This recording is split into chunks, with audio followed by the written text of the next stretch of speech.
یہ عین میدان جنگ کو بھی سمجھ لیں اچھی طرح سے. مثال کے طور پہ اللہ نہ کرے کوئی ایک شہر ہے، مثال کے چلے ہم نام کیوں لیں کسی کا، چلیں مثال کے طور پہ ایک شہر، اس کا نام ہے ایکس، ٹھیک ہے.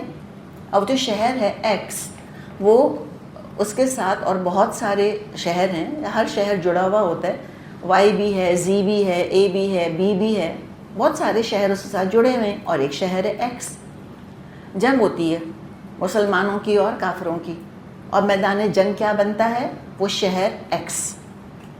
اس شہر کے لوگ جنگ میں شرکت کر رہے ہیں، چاہے وہ ملٹری میں ہوں یا پیرا ملٹری میں ہوں، کوکس ہوتے ہیں، نرسز ہوتی ہیں، یا ڈاکٹرز ہوتے ہیں، پیرامیڈک سٹاف ہوتا ہے نا، پیرا ملٹری سٹاف بھی تو چل رہا ہوتا ہے نا ساتھ ہی ساتھ، ٹینکس کو اور ویپنس کو سنبھالنے والے ہیں، آرٹلری چل رہی ہوتی ہے. تو ظاہر ایک فوج خالی وہ لڑنے والے تو نہیں ہوتے، ان کے ساتھ اور بہت کچھ ساز و سامان ہوتا ہے، بہت سارا سٹاف ہوتا ہے ان کے ساتھ. اب یہ میدان جنگ ہے، ٹھیک ہے. اب یہ جو ایکس شہر ہے اس میں مسلمان جیت گئے. اب یہ ایکس شہر کس کا تھا؟ کافروں کا تھا. مسلمان جنگ جیت گئے، تو اب مال غنیمت کہاں سے ملے گا ان کو؟ جو کچھ وہاں پر موجود ہے بس اسی جگہ کو، صرف وہ جگہ مال غنیمت کے طور پہ ان کو ملے گی. یعنی جو کچھ وہاں پہ ان کو دولت حاصل ہوئی، جو لوگ وہاں موجود تھے وہ غلام اور کنیزیں یا قیدی بنائے جائیں گے، اور جو مال وہاں پر ان کو ملا بس وہ مال غنیمت ہوگا. یعنی اب وہ ایکس سے نکل کر وائی، زی، اے، بی میں نہیں جا سکتے. وہ یہ نہیں کر سکتے کہ وہ پورے ملک کو لے کر اور مال غنیمت بنا لیں. کلیئر ہوئی بات آپ کو؟ یہ آگے انشاءاللہ سمجھ جائے گی اگر آپ کو یاد رہا. سورہ حشر میں جب پہنچیں گے وہاں پہ الگ کہانی ہے ایک اور. تو یہ مال غنیمت اسی لیے آپ کو بتایا کہ امپورٹنٹ ہے سمجھنا کہ جو عین میدان جنگ سے حاصل ہوتا ہے، کفار کا مال ہوتا ہے، مجاہدین کو حاصل ہو جاتا ہے. اچھا وہاں کیا کہا تھا اس کو شروع میں؟ انفال. یہاں کیا کہا ہے اس کو؟ غنمتم. اس لیے کہ دیکھیں وہاں تو حق کہا تھا نا کہ حق ہے ہی نہیں تمہارا کوئی. قل الانفال للہ والرسول، قصہ ختم. انفال تو یہ ہے ہی نفل نمبر 1 اور ہے ہی سارا اللہ رسول کا، تمہارا حصہ ہی کوئی نہیں، جاؤ بات ہی ختم. کس بات کا جھگڑا جب حق ہی کوئی نہیں تمہارا. لیکن چونکہ اب یہاں جو ان کو حق کے طور پہ دینا ہے تو اب کہا جا رہا ہے کہ ہاں اب یہ غنیمت ہے، جس کو ہم عام زبان میں مال غنیمت کہتے ہیں. تو ہم نے اس کا مطلب کیا دیکھا یہاں پر؟ غنیمت شیء، جو چیز مفت حاصل ہو جائے. تو اس کو غنیمت یا نفل اس لیے کہتے ہیں کہ جہاد یا قتال کا صلہ یا معاوضہ نہیں ہے، ایکسٹرا سا فائدہ ہے جو مجاہد حاصل کر لیتا ہے. کچھ 2-4 چیزیں، کچھ تلواریں، زریں، کچھ دولت، کچھ اس کو یہاں سے مل گیا. اصل صلہ کہاں پر ہے مجاہد فی سبیل اللہ کا؟ اللہ کے پاس ہے. اس فوکس کو نہیں بھولیں. جو نمبر آپ کو ملتے ہیں یہ کیا ہیں؟ نفل. یہ غنیمت ہے. اصل صلہ آپ کا کس کے پاس ہے؟ اللہ کے پاس ہے. اللہ کے پاس ہے. تو اس چیز کو بہت جلدی ہم بھول جاتے ہیں. اس لیے کہ انسان ظاہر پرست ہے نا، وہ بہت جلدی انفولڈنگ ایونٹس کے اندر انوالو ہو جاتا ہے، اور وہ یہ بھی بھول جاتا ہے کہ ہم آئے کیوں تھے. کیوں آئے تھے مسلمان بدر میں جنگ کرنے کے لیے؟ یہ سوچ کر آئے تھے کہ مال غنیمت ملے گا، دولت کے لیے آئے تھے؟ کس کے لیے آئے تھے؟ جب مشاورت ہو رہی تھی اور ساری باتیں کر رہے تھے، اطیعوا اللہ و اطیعوا رسول، بس اللہ کے دین کے لیے آئے تھے. ہم کیوں آئے تھے یہاں پہ جب کورس شروع ہوا تھا؟ ہم اللہ کا کلام پڑھنے کے لیے آئے تھے، سمجھنے کے لیے آئے تھے. ہمیں محبت ہو گئی تھی، ہمارا دل چاہنے لگ گیا تھا کہ ہم اللہ کا کلام پڑھیں. اس نیت کو یاد رکھیں، اس اوریجنل نیت کو یاد رکھیں. بہت جلدی ہم سائڈ ٹریک ہوتے ہیں، بہت جلدی پھر اسی نفل پر جھگڑا شروع ہوتا ہے. اتنا کیوں اور اتنا کم کیوں، اور اس کو اتنا کیوں دیا اور اس کو اتنا کیوں دیا، اور مجھ کو اتنا کیوں ملا. پھر ہم ظاہر پرستی کے اندر الجھ کے رہ جاتے ہیں. مقصد ہمیشہ ہمیں تازہ کرنا پڑے گا. شیطان بلا دیتا ہے ہم کو کہ آئے کیوں تھے ہم یہاں پر. اپنا مقام سمجھیں، آپ معمولی نہیں ہیں. اللہ تعالیٰ نے کس مقام پر بٹھایا ہے آپ کو، کیا دیا ہے اللہ نے آپ کے ہاتھ میں، کیا کام لینا چاہتا ہے اللہ آپ سے، کیا علم دے رہا ہے اللہ تعالیٰ آپ کو. اپنی کتاب کا علم اللہ تعالیٰ ایسے نہیں ہر ایرے غیرے کو دے دیتا. اپنے دین کی خدمت کا شرف ہر ایک کو نہیں دے دیتا اللہ. ہم بیسکلی مجاہدہ ہیں، اور علم کی مجاہدہ ہیں اس وقت ہم. تو اپنے مقام کو یاد رکھیں, یاد دلائیں اپنے آپ کو. تو اب یہاں پر جو مال غنیمت کا ذکر ہے, بتائے کہ یہ غنیمت ہے, یہ اصل صلہ نہیں ہے, اصل اجر اللہ کے پاس ہے. اگر یہاں غنیمت مل گیا, مال غنیمت مل گیا, ٹھیک ہے, نہیں ملا تو نہ غم اور نہ محرومی کا احساس. اس میں کمپٹیشن نہیں کرنا. کب کہا ہے اللہ تعالیٰ نے کہ تم دنیا میں کمپٹیشن کرو؟ لکھا ہے کہیں؟ ہر جگہ لکھا ہے فاستبقوا الخیرات, نیکیوں میں سبقت کرو. سابقوا الی مغفرۃ من ربکم, دوڑ اپنے رب کی مغفرت کی طرف. تو ٹرمینالوجی بڑی امپورٹنٹ چیز ہوتی ہے, یہ ذہنوں کو مولڈ کرتی ہے, ذہنوں کے سانچے بناتی ہے. تو اس کو غنیمت کہہ کر ایک مائنڈ سیٹ بنا دیا مسلمانوں کا کہ جو تم کو یہ غنیمت ملی ہے من شیئن. یہ انداز تو دیکھیں نا, من لگایا سے, شیئن, شیئن کے نیچے دو زیر کی تنوین ہے, نکرہ. تو من شیئن سے کیا مطلب ہے؟ تمہیں کتنی غنیمت ملی ہے؟ تصور کیا, دیکھیں ایک امپریشن کیا دیا جا رہا ہے. ایک تو ہے غنیمت آلریڈی ایکسٹرا ہے, مقصد ہی نہیں ہے. اوپر سے کیا ہے من شیئن, اس سے کیا امپریشن پڑ رہا ہے؟ حقیر, معمولی ترین. ساری دنیا بھی تم کو غنیمت میں اگر مل جاتی نا, پورا سولر سسٹم بھی تم کو اگر مل جاتا نا, جس پر کہ سورج طلوع ہوتا ہے, تب بھی کچھ نہیں ہے. من شیئن قل متاع الدنیا قلیل. اے نبی صلی اللہ علیہ وسلم ان سے کہہ دیجئے کہ ساری دنیا قلیل ہے, قلیل, کچھ بھی نہیں ہے. اور ہمیں کس کو ملی ہے پوری دنیا؟ اس قلیل کا بھی ہم کو ایک ذرہ بھی نہیں ملا ہے, مجھ کو اور آپ کو. تو اس پر مرے اور لڑے جاتے ہیں ہم. سوچیں ذرا, یہ تو ہمارا حال ہے. تو اللہ تعالیٰ نے بالکل منیمائز کر دی. وہ اسکرین کے اوپر نہیں, بعض دفعہ ہم دبا کر اور کسی چیز کو بالکل منیمائز کر دیتے. تو اللہ تعالیٰ اسی طرح دنیا کو اتنا سا ذرہ بنا کر ایک کونے کے اوپر کھڑا کر دیتا ہے لے جا کر, کہ بس یہ من شیئن, تھوڑی سی کوئی چیز ہے. تو بس بہرحال اس کے اپنے پھر اب قوانین تو آنے ہیں. تو اس کے بارے میں کیا فرمایا؟ فَأَنَّ لِلَّهِ خُمُسَهُ. تو اس کا جو 5واں حصہ ہے وہ اللہ کا ہے, وَلِلرَّسُولِ, اور اس کے رسول کے لیے ہے. اللہ رسول کے لیے ہے, ٹھیک ہے. یعنی ہم دیکھ رہے ہیں کہ اللہ کا حصہ نکلے گا مال غنیمت میں سے. اللہ کا حصہ کیا مطلب؟ کہ اللہ کو گھر بنوانا ہے اپنا. اللہ کا حصہ کیا مطلب؟ اللہ کے دین کی نشر و اشاعت کے لیے, پروپیگیشن آف فیتھ کے لیے. اس کے لیے آبویسلی پیسہ چاہیے ہوتا ہے, ہیومن ایفرٹ بھی چاہیے ہوتا ہے. اور پیسے کے بغیر کیا ہو سکتا ہے دنیا کے اندر؟ اسلام ایسا نامعقول دین نہیں ہے کہ ہم سے کہے کہ دفع کرو پیسے کو, حقیر چیز ہے, گندی چیز ہے, بس تم اللہ اللہ کرتے رہو. نہیں, اللہ اللہ مجھے کرنا بھی ہے, مجھے اللہ اللہ کروانا بھی ہے, اور مجھ کو اللہ اللہ کرنے کا ماحول بھی بنانا ہے. جو اس کی مخالفت کر رہے ہیں ان کو چپ بھی کرانا ہے. تبلیغ سے چپ نہیں ہوں گے تو تلوار سے چپ ہوں گے. جو بھی میتھڈ ہے وہ تو استعمال کرنا ہے. ان سب چیزوں کے لیے پیسے چاہیے. تو مسجدیں بنوانا, جہاد کی تیاری وغیرہ, ان سب کے لیے اس میں سے غنیمت میں سے اللہ کے لیے حصہ نکلے گا, اللہ کے دین کی تبلیغ کے لیے. وَلِلرَّسُولِ. اچھا, اب رسول کے لیے بھی نکلے گا. تو یہ خمس نکل جاتا ہے اللہ اور اللہ کے رسول کے لیے. تو رسول کے لیے کیا, وہ کیا کریں گے؟ اس کا کیا کریں گے رسول صلی اللہ علیہ وسلم اس پیسے کا جو غنیمت میں سے ان کو حصہ ملا؟ جی, یتیموں کو دیں گے. اور کیا کریں گے؟ جی, کوئی ہاتھ کھڑا کر کے بتائے. جی, مسلمانوں کی فلاح اور بہبود کے لیے خرچ کریں گے. اور بتائیے. معاشرے کی تعمیر کے لیے کریں گے. اور بتائیے. دین کے کاموں کے لیے کریں گے. آپ لوگوں نے تو ایسے بنا دیا کہ لگتا ہے کہ اللہ کے رسول انسان نہیں تھے. ان کی اپنی ذاتی ضروریات تھیں کہ نہیں تھیں؟ جی, ان کے گھر والے تھے کہ نہیں جن کو کھانا تھا؟ ان کے بچے تھے کہ نہیں تھے؟ ان کے غریب رشتہ دار تھے کہ نہیں تھے؟ انہیں خود کھانا تھا یا نہیں؟ گھر پرووائڈ کرنے تھے اپنے گھر والوں کو یا نہیں؟ دیکھیے, یہ ایک مائنڈ سیٹ بڑا امپورٹنٹ ہے. ہم کہتے ہیں دین والوں کو پیسے کی کیا ضرورت ہے. یہ وہی مائنڈ سیٹ چھلکا ہے آپ کا اس وقت, جب آپ نے کہا کہ اللہ کے رسول سے بڑھ کر دیندار کون ہو سکتا ہے. ان کو تو چاہیے کہ سارا پیسہ لوگوں پہ خرچ کریں, تو خود کیا کریں؟ فاقے کریں, گھر والوں کو کچھ نہ دیں. کپڑوں کی ضرورت ہوتی ہے کہ نہیں؟ 2 جوڑے بھی چاہیے, اور 9 بیویاں اگر ہیں تو 18 بنے کہ نہیں بنے؟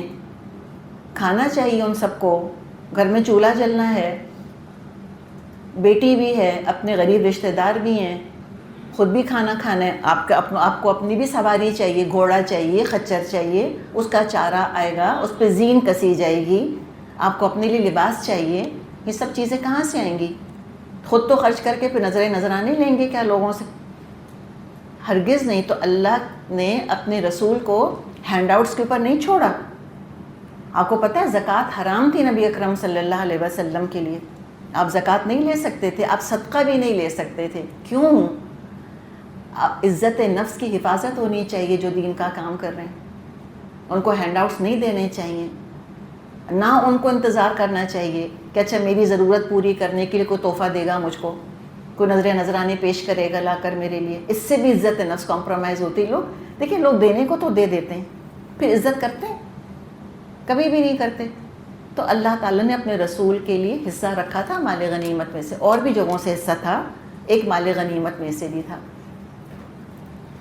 تو لہٰذا اس چیز کو کبھی ذہن میں لے کے مت آئیے گا کہ دین والوں کو پیسوں کی کوئی ضرورت نہیں ہوتی. وہ تو ایسے اللہ والے ہوتے ہیں کہ وہ تو فرشتے ہوتے ہیں، نہ پیٹ لگا ہے ان کے ساتھ اور نہ خاندان، سب لگا ہے دین والوں کے ساتھ. سب کو پیسے کی ضرورت ہے، اور بہت اچھا ہے کہ وہ پیسوں کی طرف سے غنی رہیں.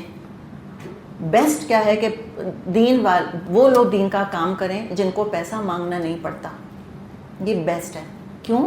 اس لیے کہ وہ کسی کے پریشر میں نہیں آتے. جب کوئی پیسہ دیتا ہے، تنخواہ دیتا ہے، تو مجھے بتائیں جو مولوی صاحب پڑھانے آتے ہیں ان کے ساتھ کیا معاملہ کرتے ہیں؟ ان کو نوکر کی طرح ٹریٹ کرتے ہیں. بولیں نا آپ لوگ، لگتا ہے کہ مولوی صاحب آئی نہیں آپ کے گھر کے اندر. اس لیے کہ تنخواہ دیتے ہیں. مولوی صاحب بچوں کے امتحان ہو رہے ہیں، بتائیے گا. مولوی صاحب آج 10 منٹ پڑھائیے گا. وہ خیر وہ کون سے کوئی بہت آدھا گھنٹہ پڑھانے کے موڈ میں، اللہ ماشاء اللہ. اس طرح ٹریٹ کرتے ہیں، استانی جی ہوں یا وہ مولوی صاحب ہوں. ٹھیک ہے؟ تو یہ ہمارا طریقہ بن گیا. ہونا یہ چاہیے کہ دین کا علم دینے والے غنی ہوں لوگوں کی طرف سے، لوگوں کے ہاتھوں کو نہ دیکھیں. تو اس میں کون آ جاتے ہیں؟ یہ جو ساری بیگم صاحبات بیٹھی ہوئی ہیں، ان کو چاہیے کہ وہ نکلیں، وہ کام کریں دین کا. ہم نے آج کل کیا فرض کر لیا کہ دین کا کام غریبوں کی ذمہ داری، اسی کے ساتھ وہ چندہ مانگتے رہتے ہیں. ہوتا ہے کہ نہیں ہوتا؟ چندہ دے دو، چندہ دے دو، مسجد کے لیے چندہ دے دو، فلاں چیز کے لیے چندہ دے دو، مدرسے کے لیے چندہ دے دو. ڈونیشنس کی ضرورت پڑتی ہے، لیکن پھر لوگوں کا اپنا کام ہے خود دینا. اور بیسٹ کیا ہے کہ اللہ تعالیٰ نے اپنے رسول کے لیے الگ حصہ رکھ دیا اس کے اندر، جو وہ اپنی ذاتی ضروریات پر خرچ کرتے تھے. اب یہ اور بات ہے کہ کتنا خرچ کر دیتے تھے کہ کچھ بھی نہیں رکھتے تھے اپنے لیے، اور پھر بھی فاقے ہوتے تھے گھر میں. تو ہمیں کیا پتہ چلا کہ فاقے اس لیے نہیں ہوتے تھے کہ پیسہ نہیں ہوتا تھا.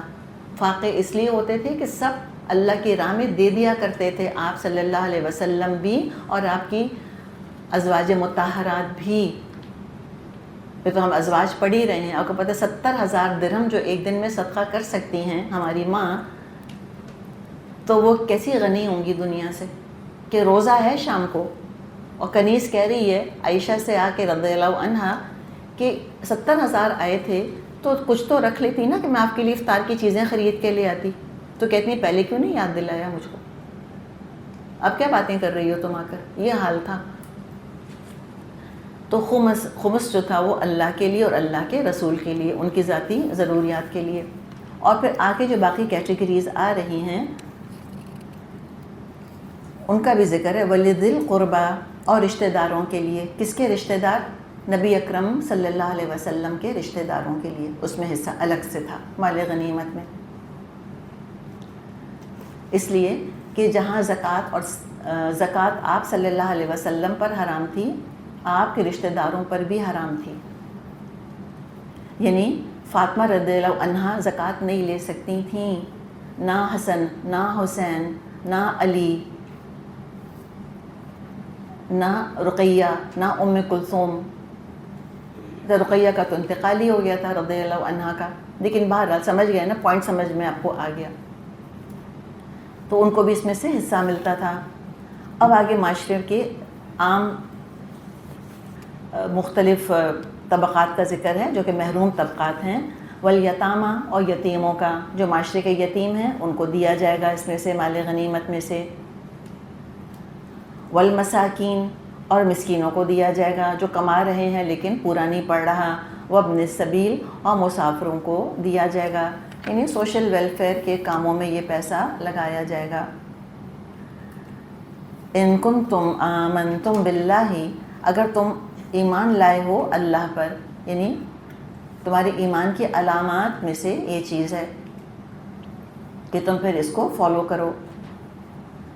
وما انزلنا علی عبدنا یوم الفرقان یوم التقى الجمعان، اور اس چیز پر جو فیصلے کے روز یعنی دونوں فوجوں کی مڈبھیڑ کے دن ہم نے اپنے بندے پر نازل کی تھی، واللہ علی کل شیء قدیر، اور اللہ ہر چیز پر قادر ہے۔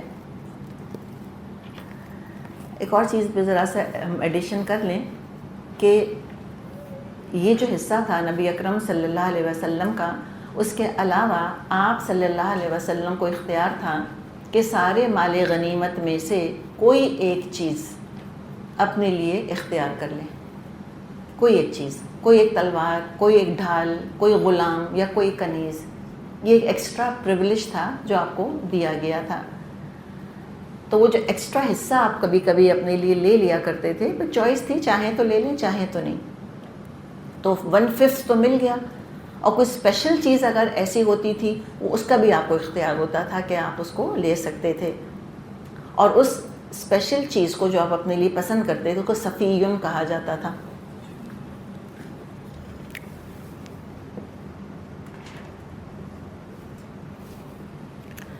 صفیٌ یعنی آپ نے کوئی چیز چن لی اپنے لیے، تو یہ کس کا بتایا گیا؟ یہ 5واں حصہ۔ اچھا، اب باقی جو 4 حصے ہوتے تھے، جو 5th ہوتا تھا 1/5، اس میں سے اللہ کا، اللہ کے رسول کا اور آپ کے رشتہ داروں کا نکلتا تھا، اور کس کا نکلتا تھا؟ یتامہ کا، مساکین کا اور مسافروں کا۔ تو یہ جو ہے نا خمسہ جو آیا ہے، خمس میں 1 2 3 4 5، یہ 5 کیٹیگریز آ گئی ہیں، ٹھیک ہے، خمس میں سے یہ ہو گیا۔ اب کتنے بچے؟ باقی 4 حصے بچ گئے، تو 4 حصے بچ گئے، وہ سارے کے سارے فوج میں تقسیم ہو جایا کرتے تھے۔ پیدل جو چل رہے ہوتے تھے، جن کے پاس سواری نہیں ہوتی تھی، ان کو 1 حصہ ملتا تھا، اور سوار کو 3 حصے ملا کرتے تھے، جیسے کہ وہ خود ہے اور پھر اس کو سواری کا بھی انتظام کرنا ہے، اس کے چارے وارے کا بھی انتظام کرنا ہے، تو اس کو پھر یہ زیادہ ملا کرتا تھا، اسی کہ اپنی سواری لے کر آیا۔ ہم کو ذہن میں یہ بات رکھنی چاہیے کہ اسٹینڈنگ آرمیز نہیں ہوتی تھیں، تنخواہ دار آرمی نہیں ہوا کرتی تھی کہ گورنمنٹ نے پرووائڈ کی ہوئی یہ سواری، گورنمنٹ نے پرووائڈ کیا ہوا یونیفارم، گورنمنٹ نے سپلائز فراہم کیے ہوئے، نہیں، جو آتا تھا اپنا کھانا لاتا تھا، جو آتا تھا اپنی سواری لے کر آیا کرتا تھا، گورنمنٹ کچھ نہیں دے رہی ہوتی تھی، سب کا اپنا پرسنل ایفرٹ تھا، تو لہٰذا ان کو اس طرح سے اس میں سے حصہ دے دیا جاتا تھا۔ مال غنیمت کے بارے میں ہم پہلے بھی بات کر چکے ہیں کہ پچھلی امتوں کے لیے مال غنیمت حلال نہیں تھا، سارا اکٹھا کیا جاتا تھا پھر جلا دیا جاتا تھا۔ اچھا، کون تقسیم کرے گا یہ مال غنیمت؟ فوج کا جو سربراہ ہوگا، جو ملک کا سربراہ ہوگا، اور عام طور پہ ہوتا یہی ہے، جو ملک کا سربراہ ہوتا ہے وہی کمانڈر ان چیف ہوتا ہے، یہی ہوتا ہے نا امریکہ میں، چاہے وہ ایک تکلفہ نہیں ہو، لیکن بہرحال جو پریزیڈنٹ آف امریکہ ہیں وہ کمانڈر ان چیف بھی ہوتے ہیں۔ تو یہی دراصل تھا کہ جو ملک کا سربراہ، جو فوج کا سربراہ، وہ سیم ہوا کرتا تھا۔ مسلمانوں کا خلیفہ ہمیشہ 2 حیثیتوں میں اور ہوتا تھا، ایک تو خلیفہ ہوتا تھا، لیڈر آف دا کمیونٹی، دوسرا وہ امام ہوتا تھا، مسجد میں امامت کراتا تھا، نمبر 3 وہ سپہ سالار ہوا کرتا تھا، کمانڈر ان چیف ہوا کرتا تھا۔ تو جو ملک کا سربراہ ہوگا وہ اس کو تقسیم کرے گا مال غنیمت کو۔ تو اب کرنا کیا ہوگا؟ پہلے کیا ہوتا تھا؟ جس کے ہاتھ جو لگ گیا وہ اس کا ہو گیا۔ اب کیا کرنا ہے؟ جس کے ہاتھ جو لگا سب جمع ہوگا، اکٹھا ہوگا ایک جگہ، سوئی دھاگا بھی نہیں لے سکتے اس میں سے، کسی کو ٹچ بھی نہیں کر سکتے، کوئی غلام اپنے لیے خود سے نہیں لے سکتے، نہ کوئی کنیز لے سکتے ہیں، سب جمع ہوگا، گورنمنٹ کے پاس جائے گا، اور اس کے بعد گورنمنٹ جو ہے اس کو ڈیوائڈ کرے گی۔ یہ طریقہ مال غنیمت کی تقسیم کا ہے۔ تو فرمایا کہ تم کو اس پر عمل کرنا ہے، اور پھر فرمایا کہ دیکھو اگر تم اللہ پر ایمان رکھتے ہو تو یہی کرنا، اس تقسیم پر راضی ہو جاؤ، اور جو ہم نے نازل کیا اپنے بندے پر یوم فرقان کے دن، یوم الفرقان جنگ بدر کا نام ہے۔ یوم خاص ایک ٹرم ہے قرآن کی، ہم پڑھیں گے سورۃ ابراہیم میں، فذکرہم بایام اللہ، ان کو اللہ کے ایام کے ذریعے سے یاد دہانی کرائیے۔ تو یوم کی جمع ہے ایام۔ یوم دراصل کس کو کہا جاتا تھا؟ عربی تاریخ میں اگر ہم دیکھیں، جس دن کوئی بڑا واقعہ پیش آیا، کوئی جنگ ہوئی۔ اب جنگیں لانگ ڈرون آؤٹ جنگیں تو ہوتی ہی نہیں تھی کہ سالوں سالوں ایک مارکا چل رہا ہے، ٹھیک ہے، وہ آپس میں ان کی تھوڑی بہت لڑائی جھگڑے چلتے رہتے تھے، لیکن جنگ کا کیا تھا کہ بھئی گئے، جنگ ہوئی، شام کو ختم، دیٹس اٹ، ایک دن کی جنگ ہوتی تھی۔ ہم دیکھ رہے ہیں سارا ایسے ہی ہوا۔ وہ احزاب بالکل ڈیفرنٹ تھی کہ مہینے بھر چلتی رہی تھی، ورنہ بدر ہے یا احد ہے بس ایک دن کا معاملہ ہوتا تھا، دن بھی پورا نہیں لگتا تھا۔ تو یوم بیسکلی پھر لفظ استعمال کیا جاتا تھا ان دنوں کے لیے جب کوئی عذاب آیا یا کوئی جنگ ہوئی جس دن۔ تو اس کو کیا کہا گیا ہے؟ یوم الفرقان، فرق کرنے والا دن، یوم البدر، جس دن کے دو جماعتیں جمع ہوئی تھیں۔ اور یہاں پر اللہ تعالیٰ نے یہ کہہ کے کہ ہم نے نازل کیا اپنے بندے پہ، کیا نازل کیا؟ فرشتے نازل کیے، اللہ تعالیٰ نے فتح بخشی، غیب سے مدد کی۔ تو یہاں پھر مائنڈ سیٹ کو دوبارہ درست کیا ہے کہ کامیابی تمہاری کمزوری نہیں بننی چاہیے۔ ایسا نہ ہو کہ تم کہو کہ آئی deserve it, I earned it, نہیں، یہ مت سمجھنا کہ مالی غنیمت تم نے ارن کیا ہے، فتح بھی تم نے تو ارن نہیں کری۔ اپنے قوت بازو پر غرور نہیں پیدا ہونا چاہیے کہ خود کو تم انونسبل سمجھنے لگ جاؤ، کہ فتح اللہ کی طرف سے ہے۔ اللہ نے موزانہ طور پہ مدد بھیجی، اللہ تعالیٰ نے نبی اکرم صلی اللہ علیہ وسلم کی دعاؤں اور تمہاری دعاؤں کے جواب میں فرشتے اتارے۔ یہ بھی حقیقت ہے کہ کامیابی کا نشہ کئی اخلاقی خرابیاں پیدا کرتا ہے، تو اس کو یہیں کنٹین کر لیا، ایگوز کو انفلیٹ نہیں ہونے دی اللہ تعالیٰ نے۔ اور خود اپنی زندگی پہ نظر ہم ڈالیں تو حقیقت ہے کہ جو کامیابی ملی صرف اور صرف اللہ کا کرم، صرف اللہ کا کرم،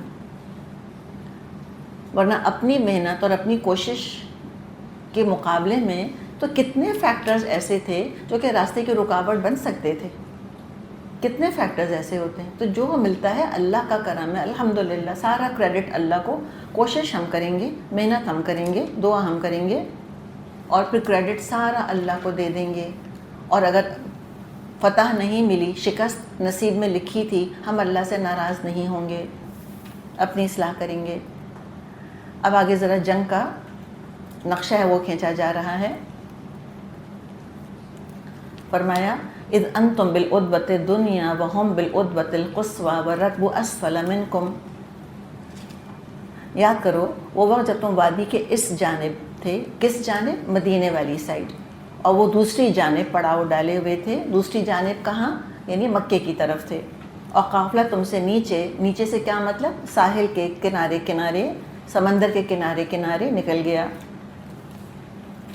وَلَوْ تَوَاعَدْتُمْ لَاخْتَلَفْتُمْ فِي الْمِيعَادِ، اور کہیں پہلے سے تم نے ان کے درمیان، اور کہیں پہلے سے تمہارے اور ان کے درمیان مقابلے کی قرارداد ہو چکی ہوتی تو تم ضرور پہلو تہی کر جاتے۔ وَلَٰكِن لِيَقْضِيَ اللَّهُ أَمْرًا كَانَ مَفْعُولًا،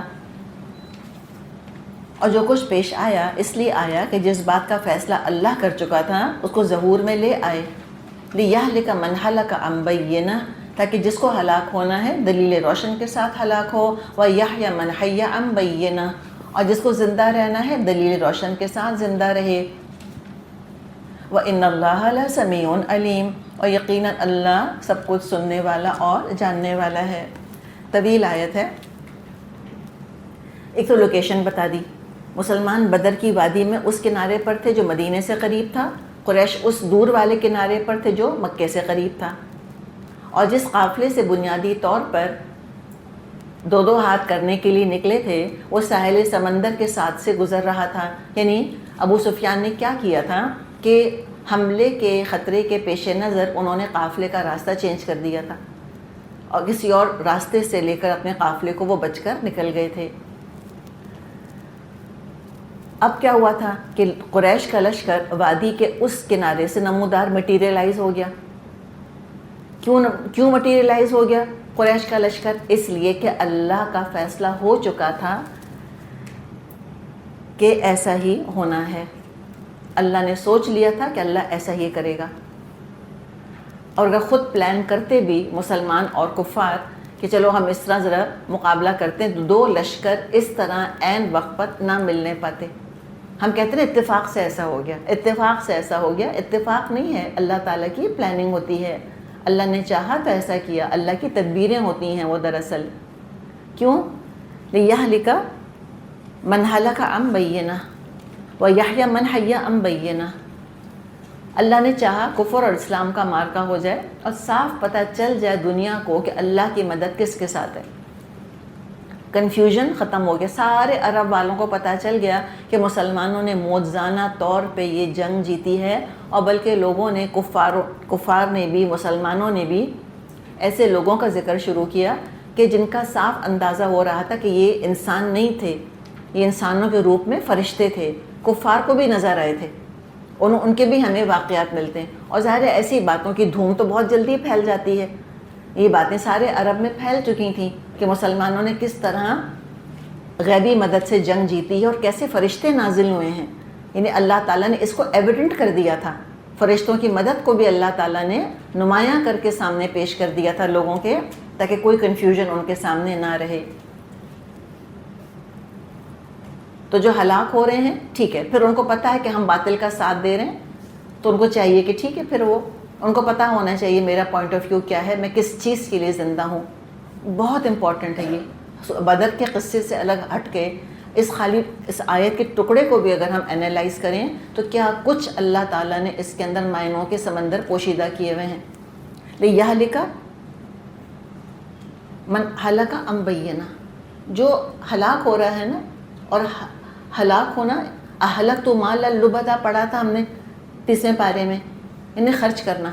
میں نے بہت سا مال خرچ کر دیا. تو انسان جہاں بھی اپنے آپ کو کھپا رہا ہے، اس کو پتہ ہو کہ میرا مقصد کیا ہے زندگی کا. کلیئر ہونا چاہیے دماغ میں کہ نہیں مجھ کو دنیا خریدنی ہے. پتہ ہونا چاہیے اس کو، کلیئر ہونا چاہیے مجھے آخرت نہیں چاہیے، مجھے اللہ کی نہیں پرواہ، مجھے رسول کی سنتوں سے ان کی اطاعت سے کوئی مطلب نہیں ہے. میں تو دنیا کا بندہ ہوں اور میں دنیا خریدوں گا بائی ہک اور بائی کروک. بس پھر جم جائے اور اس کے لیے کام کرتا رہے. ٹھیک ہے نا. وہ یحییٰ من حیّ عن بینہ.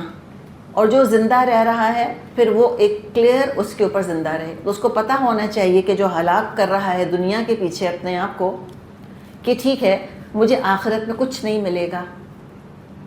اور جو ہلاک کر رہا ہے اپنے آپ کو، جو کھپا رہا ہے اپنے آپ کو اللہ کے لیے، اس کے لیے کلیئر ہونا چاہیے کہ میں آخر کس کے لیے اپنے آپ کو کھپا رہا ہوں. دنیا مل گئی تو خیر ہے، نہیں بھی ملی تو کوئی بات نہیں. میں تو آخرت کے لیے ویسے ہی کام کر رہا ہوں، مجھ کو تو ویسے اللہ کی محبت اور رضا چاہیے، میں تو ویسے ہی جنت چاہتا ہوں. تو یہ اپنی موت کا بھی پتہ ہونا چاہیے کہ کس کے لیے اپنے آپ کو کھپا رہے ہیں، اور زندگی کا بھی پتہ ہونا چاہیے. وَيَحْيَىٰ مَنْ حَيَّ عَنْ بَيِّنَةٍ. اور جو زندہ ہے اس کو پتہ ہونا چاہیے کہ زندگی کا مقصد کیا ہے. کتنے لوگوں کو تو پتہ ہی نہیں زندگی کا مقصد کیا ہے. there's no بینہ، ہے ہی نہیں کو بینہ ان کی زندگی کے اندر. وہ خود ہی ڈیسائیڈ نہیں کر پاتے کہ ہم کس چیز کے لیے زندہ ہیں. تو دنیا کے لیے اگر لگے ہیں تو دنیا کے لیے کھپیں اچھی طرح سے، اور اگر اللہ کے لیے آخرت کے لیے زندہ ہیں تو آخرت کے لیے کھپیں اچھی طرح سے. پھر کھپنے کا حق ادا کریں، پھر دلیل کے ساتھ کام کریں کہ اچھا نماز پڑھنی ہے تو ایسے، روزہ رکھنا ہے تو ایسے، صدقہ کرنا ہے تو اس نیت سے، بولنا ہے تو اس نیت سے، محنت کرنی ہے تو اس ڈائریکشن کے اندر. ہوتا کیا کہ ہماری محنت نا اسکیٹرڈ ہے. ہم ایک دفعہ دوڑتے ہیں دنیا کی طرف، ہم کہتے ہیں نا نا نا نہیں، پھر ہم چلتے ہیں کہتے ہیں چھوڑو، ہم چلتے ہیں آخرت کی طرف. پھر تھوڑی دیر کے بعد کہتے ہیں نہیں مجھے تو دنیا بھی چاہیے، پھر بیک ٹریک کرتے ہیں، پھر دنیا کی طرف دوڑتے ہیں. تو ہوتا کیا ہے، نہ خدا ہی ملا، نہ وصال صنم، نہ ادھر کے رہے نہ ادھر کے رہے. مذبذبین بین ذلک لا الہ اولائی ولا الہ اولائی. یہ ہے منافق. کبھی دوڑتا ہے دنیا کی طرف، دنیا بھی پوری طرح حاصل نہیں کر پاتا، پھر گھبراتا ہے، پھر دوڑتا ہے اللہ کی طرف، پھر گھبراتا ہے، پھر واپس پیچھے آتا ہے، کچھ بھی نہیں ملتا، ہاتھ پلے کچھ نہیں آتا اس کے سوائے فرسٹریشن کے. اور آج میجورٹی مسلمانوں کا معاملہ یہی ہے. ہم میں سے ہم فوکسڈ نہیں ہیں کہ ہم کس لیے دنیا میں بھیجے گئے ہیں، ہم کون ہیں، کیا میری آئیڈینٹی ہے، کیا شناخت ہے، کیا مقصد ہے زندگی کا میری. جم جائے ایک دفعہ ہر چیز سیکنڈری ہو جاتی ہے اس کے بعد. یہ نہیں کہ انسان دنیا سے کٹ کے بیٹھ جاتا ہے یا دنیا کے لیے پریشان نہیں ہوتا, نہیں ایسے نہیں ہوتا, لیکن وہ پریشانی جو ہے نا وہ ایک اس کی زندگی کا غم نہیں بن جاتی, پیرالائز نہیں کر دیتی اس کو پتہ یہ سیکنڈری چیز ہے, سب انفعال ہے, یہ سب کچھ, یہ سب سیکنڈری ہے, بس میں اپنے رب کو راضی کرنے کے لیے زندہ ہوں, میری زندگی کا مقصد تیرے دین کی سرفرازی, میں اسی لیے مسلمان, میں اسی لیے نمازی. جو کہتے ہیں نا زندگی بے بندگی شرمندگی, کیا زندہ ہو اگر اللہ کے بندے نہیں بنے, کیا پایا تم نے اگر اللہ کی محبت نہیں پائی, کیا کیا تم نے اگر اللہ کے دین کے لیے محنت نہیں کری, کیا فضول ضائع کیے اپنے آپ کو, واٹ اے ویسٹ. کیا اللہ نے مشینری تم کو دی, کیا اشرف المخلوقات تم کو بنایا, اور کہاں کھپے ہو جا کر کیڑے مکوڑوں کی لیول پہ زندگی گزار رہے ہو, اور 99.99% دنیا اسی لیول پہ زندگی گزار رہی ہے. فضول, ویسٹ آف لائف, ایبسلیوٹلی. اسی کے لیے روتے ہیں, اسی کے لیے ہنستے ہیں, اسی کے سارے ارمان ہیں ہمارے دل کے اندر. تو یہ اتنی خوبصورت آیت ہے کہ جو ہلاک ہو تو بینہ کے اوپر, کہ پتہ ہو کہ اچھا مرنے کے بعد ٹھکانہ میرا جنت ہوگا یا جہنم, میں نے کیا سوچا ہے مرنے کے بعد کدھر جانا ہے مجھ کو, امٹیریل ہے تو ٹھیک ہے پھر جاؤ جہنم کے اندر. تو جو انسان موت کا مقصد بنا لیتا ہے تو زندگی کا مقصد کلیئر ہو جاتا ہے کہ زندہ رہنا ہے تو کس کے لیے زندہ رہنا ہے, اللہ کے لیے, یا زندہ رہنا ہے تو کس کے لیے زندہ رہنا ہے, دنیا کے لیے, دنیا والوں کے لیے. اور ان اللہ لسمیع علیم, اللہ سب کچھ سنتا, سب کچھ جانتا ہے. تو نصب العین واضح ہونا چاہیے. اب ایک اور فیکٹر اللہ تعالیٰ بیان فرما رہا ہے جس کے ذریعے اللہ نے جنگ کو فیسیلیٹیٹ کیا. وہ کیا تھا؟ اذ یریکہم اللہ فی منامک قلیلا ولو اراکہم کثیرا لفشلتم ولتنازعتم فی الامر ولکن اللہ سلم انہ علیم بذات الصدور. اور یاد کرو وہ وقت جب اے نبی صلی اللہ علیہ وسلم اللہ ان کو تمہارے خواب میں تھوڑا دکھا رہا تھا, اور کہیں وہ تمہیں ان کی تعداد زیادہ دکھا دیتا, ضرور تم لوگ ہمت ہار جاتے اور لڑائی کے معاملے میں جھگڑا شروع کر دیتے, لیکن اللہ ہی نے سے تم کو بچا لیا, یقیناً وہ سینوں کا حال تک جانتا ہے. اچھا, اب جو ڈفرینٹ اس میں مناظر ہیں اب دیکھیں, اور سارا کیا ہے, نمبر گیم. اس لیے کہ انسان کی کمزوری کیا ہے, نمبرز. ہم نمبر گیم میں بہت جلدی پڑھتے ہیں.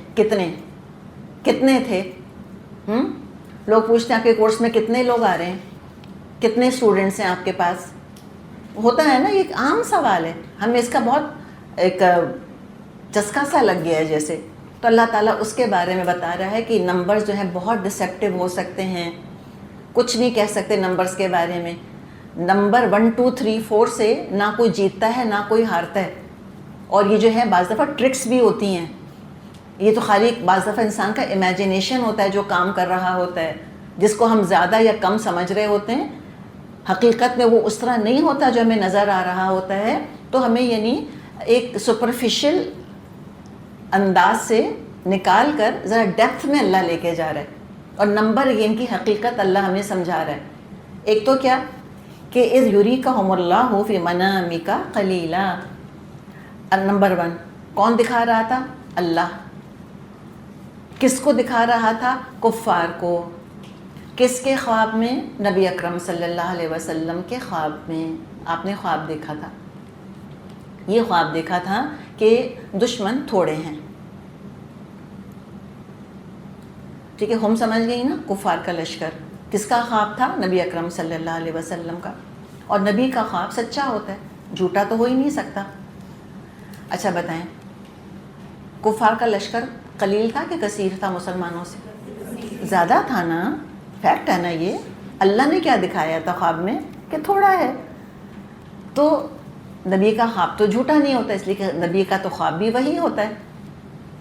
ٹھیک ہے, تو کس طرح سے ہم اس کو دیکھیں گے. نمبر 1 کہ جو کفار کا لشکر نظر آیا, اس میں کئی لوگ اس وقت کافر تھے جو بعد میں مسلمان ہوئے. عباس کی طرح, ابو سفیان کی طرح, ابو بکر رضی اللہ عنہ کا بیٹا عبد الرحمن بھی تھا, خالد بن ولید بھی اس کے اندر تھے, اور کون سے لوگ تھے اس کے اندر رضی اللہ عنہم, جو سب بعد میں صحابہ کے شرف پر آ گئے تھے, صحابہ کا شرف انہوں نے حاصل کر لیا. تو قلیل اس لیے کہا کہ کافر بہت کم ہیں ان کے اندر. نمبر 1 یہ بات ہوئی. نمبر 2, دلوں کی مضبوطی اور اپنے مقصد پر یقین رکھنے میں مسلمان کافروں سے بہت زیادہ مضبوط تھے. ان کو پورا جم کے یقین تھا کہ ہم اللہ کی خاطر اس وقت لڑ رہے ہیں. کافر تو ڈاماڈول تھے بالکل, تو ریزولو ان کا بڑا کمزور تھا. تو قوت ارادی, قوت فیصلہ, ہمت بہت تھوڑی تھی ان کی, اس لیے ان کو کہا کہ یہ بہت تھوڑے. اگر ایوریج نکالیں تو مسلمانوں کی جو ہمت کی ایوریج ہے وہ بہت زیادہ ہے, اور کافروں کی نکالیں تو تعداد میں زیادہ ہونے کے باوجود ہمت بہت کم ہے ان کے اندر. یہ سیکنڈ چیز. نمبر 3, مسلمانوں کے ساتھ فرشتے شامل تھے. اوبویسلی 1000 تو فرشتے ہی تھے, تو تعداد تو تھی نا پھر زیادہ مسلمانوں کی. تو جو شخص حق کے لیے کھڑا ہوتا ہے اس کو یقین ہونا چاہیے کہ غیبی مدد میرے ساتھ ہے. اللہ ہمیں ظاہر باطن دونوں دکھاتا ہے. کہا, اس کمزوری کا لحاظ رکھا یہاں پر کہ وَلَوْ أَرَاكُمْ كَثِيرًا لَفَشِلْتُمْ. اگر اللہ یہ بتاتا کہ وہ بہت سارے ہیں تو تم کمزور پڑ جاتے. وَلَتَنَازَعْتُمْ فِي الْأَمْرِ, اور تم جھگڑے میں پڑ جاتے. وَلَكِنَّ اللَّهَ سَلَّمَ, لیکن اللہ نے تم کو سلامت رکھا اس فتنے سے. تو کون پھسل جاتے اور کون جھگڑنے لگتے؟ 300 کے 300. ابو بکر, عمر, علی, سب لڑنے جھگڑنے لگ جاتے کہ ہم تو نہیں جا رہے جنگ کرنے. سب ایسے کرتے, پورا بدر کا لشکر نہیں. چند کمزور دل مسلمان ایسے تھے, چند کمزور دل ایسے کرتے, ہمت ہار جاتے. کوئی کہتا جنگ کرو, کوئی کہتا مت کرو. لیکن اللہ نے سارے اختلاف کو کمزوری کا سبب نہیں بننے دیا. اس سے ایک اور بات پتہ چلی کہ جب تک کوئی معاملہ ہوا نہیں ہوتا ہم اس کے بارے میں بات کر سکتے ہیں, کریں نہیں کریں, ایسے کریں ایسے کریں. ایک دفعہ ڈیسائیڈ ہو گیا کہ ایسے کرنا ہے, اب ساری جماعت کا فیصلہ لیڈر کے فیصلے کے ساتھ متفق ہونا چاہیے. اب اپنا ذاتی اختلاف چھوڑ دیں. اگر وہ کامیاب ہو گیا الحمدللہ, اگر وہ فیصلہ ناکامی کی طرف لے کر گیا تو بعد میں کوئی نہ کہ ہم نے تو پہلے ہی منع کیا تھا, میں تو پہلے ہی کہہ چکی تھی ہمیں ایسے نہیں کرنا چاہیے, دیکھا میری بات نہیں مانی. یہ تبصرہ کس نے کیا تھا؟ اگر احد آپ کو یاد ہو تو آل عمران میں کس نے کہا تھا ہماری بات نہیں مانی, دیکھا اس لیے شکست ہو گئی. منافق کرتے ہیں ایسی باتیں, اور اس رول کو زندگی میں بھی آپ نافذ کر کے دیکھیں. Don't turn back and look. کبھی ماضی کو پلٹ کے مت دیکھیں, اس سے انسان کا دل کباب بن جاتا ہے پچھتا کر. ایسا انسان اپنے آپ کو جو ہے نا بیش کرتا ہے کہ ہائی میری بے وقوفی, ہائی میری حماقت, کیسے میں نے یہ کام کر لیا. بھئی جو ہو چکا وہ ہو چکا. What is done can not be undone. آگے چلیں, آگے کا دیکھنا چاہیے انسان کو. تو سارے لوگوں نے اتفاق کیا الحمدللہ, آپ صلی اللہ علیہ وسلم کے سب پیچھے رہے. اور یہ جو فرمایا اللہ تعالیٰ نے کہ انہم علیم بذات الصدور, اللہ سینوں کا حال جانتا ہے. کس کے سینوں کا حال؟ جو بدر میں مومن کھڑے تھے, جو صحابہ کھڑے تھے, اللہ سب کے سینوں کا حال جانتا تھا. سب ڈر بھی رہے, تو سارے ڈر نہیں رہے تھے, کچھ ڈر بھی رہے تھے, کچھ منع بھی کر رہے تھے, لیکن ایمان سب کے دلوں میں تھا. کسی کے دل میں یہ خیال نہیں آیا تھا کہ ہم پھر نبی کا ساتھ چھوڑ کے واپس مدینے چلے جاتے. ایک بھی واپس نہیں مڑا تھا, ناٹ ایون ون. سب اسلام کے ساتھ مخلص تھے. اور سچی بات یہ ہے, دیکھیں کہ جو ٹیم ہوتی ہے اس میں ہر طرح کے لوگ ہوتے ہیں, سب ایک درجے کے نہیں ہوتے. اصل کامیابی کی ترکیب کیا ہوتی ہے کہ کم ہمت کو ہمت دلائی جائے کہ شاباش شاباش تم کھڑے ہو جاؤ. جو ہمت والے ہوتے ہیں وہ تو خود چل پڑتے ہیں, جو ہمت ہار رہے ہوتے ہیں ان کو پکڑ کے کھڑا کرنا, ان کو ان کے حال پہ نہیں چھوڑ دینا کہ جاؤ ٹھیک ہے ہمت نہیں تو جاؤ واپس چلے جاؤ. نہیں, آپ صلی اللہ علیہ وسلم نے ایک دفعہ بھی نہیں کہا تھا میٹنگ میں, مشاورت میں, کہ ٹھیک ہے جو ڈر رہا ہے واپس چلا جائے. نہ, ایسے نہیں کوئی ہوتا. ٹیم جب بن گئی ہے سب کو لے کے چلنا ہے. کبھی ٹیم ایک لیول کی نہیں ہوتی, سارے ایک جیسے انٹیلیجنٹ, سارے ایک جیسے ہمت والے, سب ایک جیسے مضبوط ارادے والے نہیں ہوتے. تو جن کا ارادہ مضبوط ہے وہ ان کو پکڑیں جو کہ کمزوری دکھا رہے ہیں. جو طاقتور ہیں وہ تو خود چلیں گے, جو کمزور ہیں ان کو طاقتور تھامیں. ڈیول رسپانسبلٹی, اپنی اور اپنے کسی ایک ساتھی کی ذمہ داری اٹھانی ہے. ہم کہتے ہیں نا کہ a team is as strong as its weakest link. سب سے زیادہ مضبوط ہم کیا کہیں گے, کوئی ٹیم کتنی مضبوط ہے, جو اس کا کمزور ترین جتنا مضبوط ہوتا ہے اتنی ٹیم مضبوط ہوتی ہے. تو لہٰذا اس کمزوری کو دیکھنا ہے. اور یہ صرف جنگ کا قانون نہیں ہے، ہر کام کا قانون ہے، صرف اسلام کا قانون نہیں ہے. کسی سیکولر لیول کے اوپر آپ اس کو اپلائی کر دیں لے جا کر، قانون ایک ہی ہے. اور ٹیم ورک ہی کامیاب ہوتا ہے. تو لہٰذا خالی اپنی ذات تک مجھ کو اور آپ کو محدود نہیں رہنا، بلکہ عام کو دیکھنا ہے کون گر گیا، کون پیچھے رہ گیا، کون چھوڑ کے چلا گیا، ان سب کو پکڑیں، سب کو تھامیں. اور تھامنے کا طریقہ تو آج کل بالکل آسان ہے، سب کے ہاتھ میں ماشاءاللہ. وہ کیا ہے ہماری ہر دل عزیز چیز، جی ہمارے اپنے سیل فون سب کے پاس ہے. کریں واٹس ایپ میسیجز دیں پیار بھرے. اب تو وائس میسیج بھی آ گیا اور ایموجیز بھی آ گئی ہیں. حالانکہ پرسنلی مجھ کو تو ایک آنکھ نہیں بھاتی، لیکن بہرحال جو بھی ہے، دھڑکتے دل بھی دھڑک رہے ہوتے ہیں ایسے ایسے کر کے باقاعدہ اس کے اندر. تو وہ دھڑکتے دلوں کے ساتھ ڈالیں امیجز، پیار سے بلائیں لوگوں کو، سمجھائیں ان کو جو بھی آپ کا ان کے ساتھ تعلق ہے. ہم ایسے بے فکر ہو کے نہیں بیٹھ سکتے کہ وہ قرآن کا کورس چھوڑ کے چلے گی، بس ٹھیک ہے نہیں کرنا نا ان کو، بس ٹھیک ہے نہ کریں. حالات ہی ایسے. بھئی کیسے ہیں حالات؟ ساری دنیا کے جب کام ہو رہے ہیں تو قرآن کیوں نہیں پڑھا جا سکتا؟ میں اور آپ بھی گھر بیٹھ سکتے تھے آرام سے چھٹی لے کر بیٹھیں کہ کووڈ جائے گا تو ہم کلاسیں شروع کریں گے. تو کون جیتا ہے تیری زلف کے سر ہونے تک؟ پھر پتہ نہیں زندہ رہتے کہ نہ رہتے میں اور آپ جب تک. تو ہمیں ہمت کر کے کچھ نہ کچھ تو کرنا ہے نا بھائی. جو ہو رہا ہے وہ تو کرنا ہے. آن لائن ہی کر لیں گے، جو آ سکتے ہیں وہ تو آ جائیں گے، جو گھر بیٹھ کے سن رہے ہیں وہ سنیں تو صحیح کم از کم. کیوں نہیں ٹیسٹ دے رہے؟ پکڑیں ان کو. یہ بدر جو ہے یہ خالی بدر کی بات نہیں ہو رہی، آپ کو کہ انفال لگتا ہے ہمارے لیے نازل ہوئی. یہ قرآن کا انداز ہے. جو قرآن کے ساتھ رشتہ جوڑ لیتا ہے نا، پھر لگتا ہے قرآن اسی کے لیے نازل ہوا ہے، اسی وقت کے لیے نازل ہوا ہے، اسی کے حالات کے لیے نازل ہوا ہے. ہمیشہ کی گائیڈنس ہے اس کے اندر. یہ بدر تک محدود تھوڑی ہے کہ بس صحابہ کی بات ہو گئی اور میں اور آپ تو فارغ ہیں. نہیں، ہر مجاہد اس سے کنیکشن فیل کر سکتا ہے، ریلیٹ کر سکتا ہے. یہ تو مزے کی بات ہے. اور جو ریلیٹ کر سکتے ہیں اس کا مطلب ہے قرآن ان کو تبدیل کر رہا ہے. جو ریلیٹ نہیں کر سکتے ہیں نا اپنے آپ کو قرآن سے، اس کا مطلب ہے کہ وہ قرآن سے ریلیٹ نہیں کر پا رہے اپنے آپ کو، قرآن اثر نہیں کر رہا ان کے اوپر. فرمایا اذ یریکموہم اذ التقیتم فی اعینکم قلیلا ویقللکم فی اعینہم لیقضی اللہ امرا کان مفعولا. اور یاد کرو جب مقابلے کے وقت اللہ نے تم لوگوں کی نگاہوں میں دشمن کو تھوڑا دکھایا اور ان کی نگاہوں میں بھی تم کو کم کر کے پیش کیا، تاکہ جو بات ہونی تھی اس کو اللہ ظہور میں لے آئے. وَإِلَى اللَّهِ تُرْجَعُ الْأُمُورِ. اور آخرکار سارے معاملات اللہ ہی کی طرف رجوع کرتے ہیں. اب یہ عین میدان جنگ کا بیان ہے. پہلے تو شروع کا بیان تھا، اب یہ عین میدان جنگ کا بیان ہے. کافر مسلمانوں کو تھوڑے لگ رہے تھے، تو اس سے کیا ہوا؟ مسلمانوں کی ہمت بندھی. اور مسلمان کافروں کو تھوڑے لگ رہے تھے. کیوں؟ تاکہ کافروں کی بھی ہمت بندھے. اللہ نے ارادہ کر لیا تھا کہ جنگ ہونی ہے. لیقضی اللہ امرا کان مفعولا. فیصلہ ہو چکا تھا اللہ کا کہ جنگ تو ہو کے رہے گی. اللہ تعالیٰ کے اختیار میں سارے مناظر ہیں.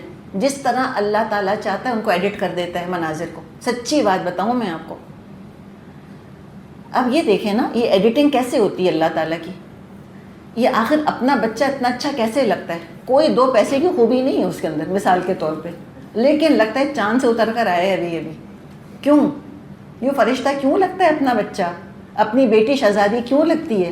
لگتا ہے کہ میری بیٹی سے تو اچھا اور دنیا میں کوئی نہیں، کسی کی بیٹی میری بیٹی کے مقابلے کی نہیں. اپنے منہ سے نہیں کہتی لیکن حقیقت ہے. یہ کیوں لگتا ہے؟ یہ اللہ فوٹو شاپ کراتا ہے نا اس طرح سے. جیسے کہ وہ ایک میری امی قصہ سناتی تھیں.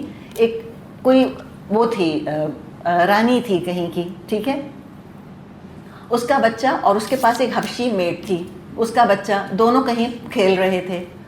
تو اس رانی نے اپنی حبشن میٹ سے کہا کہ جاؤ یہ کھانا جا کے حسین ترین بچے کو دے کر آ جاؤ. اب جب رانی کا بچہ واپس آیا تو اس نے پوچھا تو ہمیں مل گیا کھانا؟ بچے نے کہا مجھے تو کچھ نہیں ملا. تو اس نے میٹ سے کہا، جو اس کی جو بلیک میٹ تھی، حبشن میٹ تھی، کہ کدھر گیا وہ کھانا؟ اس نے کہا آپ نے کہا تھا حسین ترین بچے کو دے کر آؤ، میں اپنے بچے کو دے کر آ گئی. تو ماں کی نظر میں اپنے بچے سے اچھا کون ہوتا ہے؟ تو کون ہی فوٹو شاپ کرا رہا ہے اس کو؟ اللہ کراتا ہے. اللہ نظروں کو اس طرح سے بنا دیتا ہے. تو اٹس آل اباؤٹ پرسیپشن، کہ ہمارا پرسیپشن کیا ہے کسی چیز کے بارے میں. اللہ انسانی کمزوری کو اچھی طرح سے جانتا ہے. اللہ انسانوں کی نفسیات سے خوب آگاہ ہے، اللطیف ہے. غیر محسوس طریقوں سے اللہ تعالیٰ مومنوں کی مدد کرتا ہے. کس پر؟ جو اللہ پر توکل کرتے ہیں. وَإِلَى اللَّهِ تُرْجَعُ الْأُمُورِ، سارے معاملات کا اختیار اللہ کے پاس ہے. کم دکھانا، زیادہ دکھانا، بڑھا دینا، گھٹا دینا، سب اسی کی طرف سے. میرا آپ کا کام کیا ہے؟ ہاتھ میں سونٹی ہو، ڈنڈا ہو، تیر ہو، تلوار ہو، نیوکلیئر ویپن ہو، کچھ ہو، ہم دے مارے دشمن کے اوپر. ہم کوشش کر لیں اپنی سی. جو میرے بس میں ہے میں وہ کروں، جو میں دے سکتی ہوں میں وہ دوں، اور باقی اللہ پہ چھوڑیں. بات یہ ہے کوئی چیز کم نہیں ہے، بس بتانا یہ مقصد ہے اللہ تعالیٰ کا کہ کمی کسی چیز کی نہیں ہے. تم ہمت پکڑو، ہمت پکڑو تو دیکھو کیا کیا کام ہوں گے. وہ کیا شعر ہے کہ ہمت مرداں مدد خدا، اور اگر مجاہد یا انسان چاہے تو کیا ہو نہیں سکتا، سب ہو سکتا ہے. کیوں نہیں تبدیلی آئے گی؟ بالکل آئے گی انشاءاللہ تعالیٰ. کبھی نہ کہیں میں اور آپ کہ میں تو کمزور عورت ہوں. کس نے کہا کہ عورت کمزور ہوتی ہے؟ مجھے تو نہیں لگتا عورتیں کمزور ہوتی ہیں. میں نے تو کمزور عورتیں نہیں دیکھی. ہاں میں نے کمزور انسان دیکھیں. کون کمزور؟ جو بننا چاہے، جو ایک رحم کا مرکز بننا چاہے، جو ترس کا مرکز بننا چاہے، جو کچھ نہیں کرنا چاہتا. اول درجے کے جو کاہل ہیں وہ کہتے ہیں ہم سے یہ نہیں ہوتا، ہم سے وہ نہیں ہوتا. کرنے کو ہم سب کچھ کر سکتے ہیں. تو یہ بیسکلی بتایا گیا ہے کہ اللہ کی مدد آئے گی، لیکن اللہ تمہاری ہمت، تمہارا دل پہلے دیکھے گا کہ تم کرنا کیا چاہتے ہو. کچھ کرو گے اللہ 10 راہیں کھولے گا. نہیں کرنا تو پلیٹ میں بھی آفر کریں گے تب بھی نہیں کریں گے جن کو نہیں کرنا.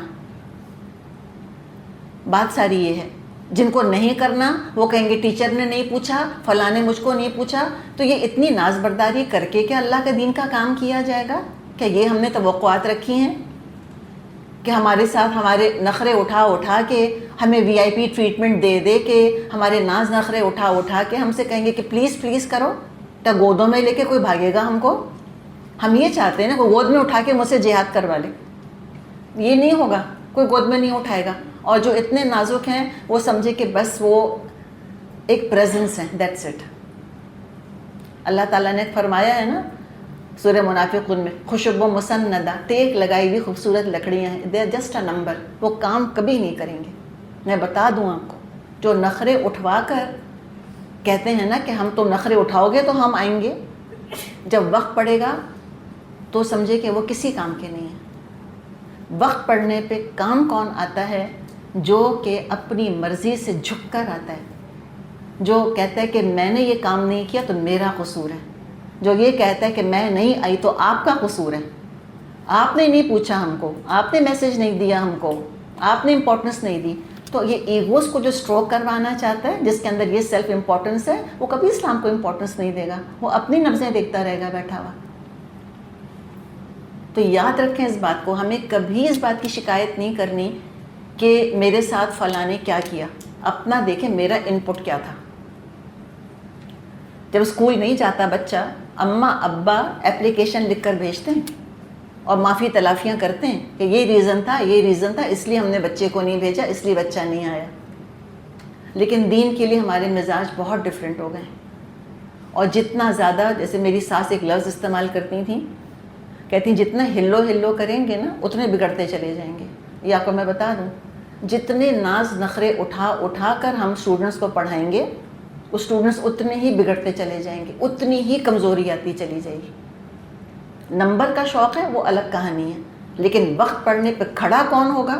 وہ نخرے والے نہیں کھڑے ہوں گے. یہ تو میں آپ کو لکھ کے دینے کو تیار ہوں اس وقت. 4 بھی نکلیں لیکن پختہ نکلیں. جو کہتے ہیں کم ہیل کم اسٹرانگ، آپ ڈانٹیں گے، آپ ماریں گے، ہم تب بھی دامن نہیں چھوڑیں گے. اس لیے ہم آپ کے لیے آئے نہیں، ہم اپنے لیے آئے نہیں، ہم تو آئے اللہ کے لیے. ایسے لوگ کھڑے رہتے ہیں، پھر ان پہ طوفان بھی آ کے گزر جاتے ہیں نا، وہ پہاڑ کی طرح ڈٹے رہتے ہیں اپنی جگہ، ہل کر نہیں دیتے. کیا کیا اگر آپ دیکھیں معاشرے کے اندر کیا کیا لوگوں پہ گزری اللہ کا دین نافذ کرنے کے لیے. اور جو اللہ تعالیٰ نے نبیوں کی داستانیں سنائی ہیں ہم کو، دین کا کام کرنا وہ پلیزنٹ کام نہیں ہے. ہر وقت بڑا ایگو کا ایشو ہے اس کے اندر، بڑا ایگو دبانا ہوتا ہے انسان کو اپنا، تب کہیں جا کے یہ پٹری پہ چڑھتی ہے. ساری گاڑیاں ایسے نہیں چڑھتی اسلام کی گاڑی پٹری کے اوپر.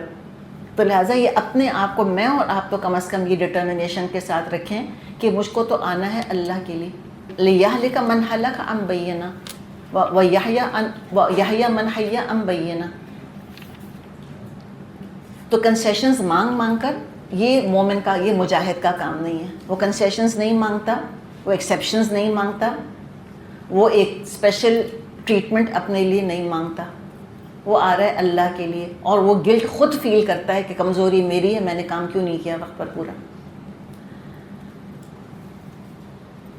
تو اللہ تعالیٰ نے ہم کو یہ بات یہاں بتا دی کہ اللہ تعالیٰ نے بہرحال انسانی کمزوری کا احساس کیا، اور اللہ تعالیٰ نے محنت کوشش کی، توفیق عطا فرما دی.